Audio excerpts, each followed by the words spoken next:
শ্রীজাত হাজরা। আমি হাওড়া বিবেকানন্দ ইনস্টিটিউশনের ক্লাস 7-এর ছাত্র। আজকে আমাদেরকে এখানে স্বামীজির উপর 5 মিনিট কিছু বলতে বলা হয়েছে। তবে আমার মনে হয় যে স্বামীজিকে নিয়ে 5 মিনিটে বললে তার ব্যাপারে কিছুই বলা হবে না। স্বামীজিকে নিয়ে বলতে শুরু করলে তা কোনোদিন শেষ হবে না। এই বিষয়ে রবীন্দ্রনাথ ঠাকুর রোমানোলাকে বলেছিলেন যে যদি ভারতবর্ষকে জানতে চাও তাহলে প্রথমে স্বামীজিকে জানো। মহাত্মা গান্ধী বলেছিলেন যে স্বামীজির বিষয় পড়ে আমার দেশের প্রতি ভালোবাসা এবং মর্যাদাবোধ আরো শত সহস্র গুণে বেড়ে গিয়েছে। আমরা সবাই যাকে চিনি অরবিন্দ ঘোষ নামে, সেই অরবিন্দ ঘোষ অর্থাৎ ঋষি অরবিন্দ ঘোষ বলেছিলেন যে প্রাচ্য কথাটার মধ্যে একটা অদ্ভুত শক্তি আছে যা পাশ্চাত্যের মধ্যে অনুপস্থিত। স্বামীজিকে বলা হয় ভারতবর্ষের যুব নায়ক, যুগ নায়ক। আমাদের অনেকেরই মনে প্রশ্ন থাকতে পারে যে স্বামীজির জন্মদিনকে কেন যুব দিবস হিসেবে পালন করা হয়। এর উত্তর হচ্ছে যে স্বামীজির মধ্যে একটা যৌবনের আগুন ছিল, একটা তেজ ছিল, সাহস ছিল, দৃঢ়তা ছিল। স্বামীজি বলেছিলেন এই যুব সম্প্রদায়ের প্রতি যে take risks in your life, if you win you can lead, if you lose you can guide. অর্থাৎ যুবকরাই ঝুঁকি নিতে পারে, আর জীবনে ঝুঁকি নিলে তবেই সফলতা বা সাফল্যের শীর্ষে পৌঁছানো যায়। ঝুঁকি ছাড়া বা কোনো কষ্ট না করলে কখনোই কারোর জীবনে সফলতা আসে না।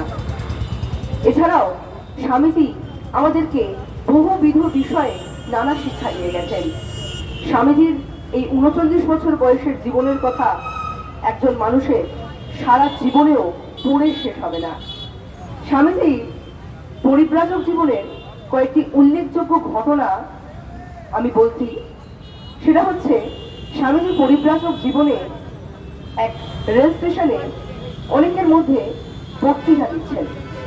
অনেক দিন ধরে তিনি টানা বক্তৃতা দিয়ে যাচ্ছেন, কিন্তু কেউ স্বামীজিকে জিজ্ঞেস করছেন না যে স্বামীজির খাওয়া হয়েছে কিনা। স্বামীজি প্রায় 3 দিন অনাহারে অভুক্ত থেকে তাদেরকে বক্তৃতা দিয়ে গেছেন।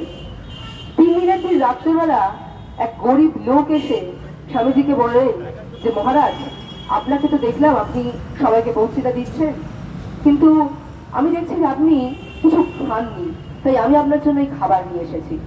সেই দেখে অন্যরা বলে যে স্বামীজি, আপনি এই ছোট লোক এই গরিবের হাতের খাবার খাচ্ছেন কি করে? তখন স্বামীজি দৃঢ়তার সঙ্গে বলেছিল যে তোমরা বড় লোক বলে বড়াই করছো কেন? এর মধ্যে কি দোষ রয়েছে? তোমরা তো এতদিন ধরে আমার কাছে এত বাণী শুনলে, কেউ তো জিজ্ঞেস করলে না একবারও যে আচ্ছা, কেউ স্বামীজিকে জিজ্ঞেস করলে না, সেহেতু আমাকে জিজ্ঞেস করলে না যে আমি একবারও খেয়েছি কিনা। এভাবেই যুবকদের মধ্যে নেতাজি সুভাষচন্দ্র বসু যখন নিজের জীবনের জন্য এক আদর্শ পুরুষকে খুঁজছেন, তখন তিনি তারই এক আত্মীয় সুহৃদচন্দ্র মিত্রের বাড়িতে কিছু বই ঘাটছিলেন। ঘাটতে ঘাটতে তিনি স্বামীজির উপরে কিছু বই দেখতে পান। তিনি সেগুলি বাড়িতে নিয়ে এসে গোগ্রাসে গিলে পড়ে ফেললেন। পরে তিনি বুঝতে পারলেন স্বামীজি সেই ব্যক্তি যার কথা তিনি এতদিন ধরে ভাবছিলেন, যাকে তিনি এতদিন ধরে খুঁজে চলেছিলেন। তাই স্বামীজিকে বিশ্ববরেণ্য যুবনায়ক বলাটা আমার মনে হয় সর্বদিক থেকেই সার্থক। নমস্কার।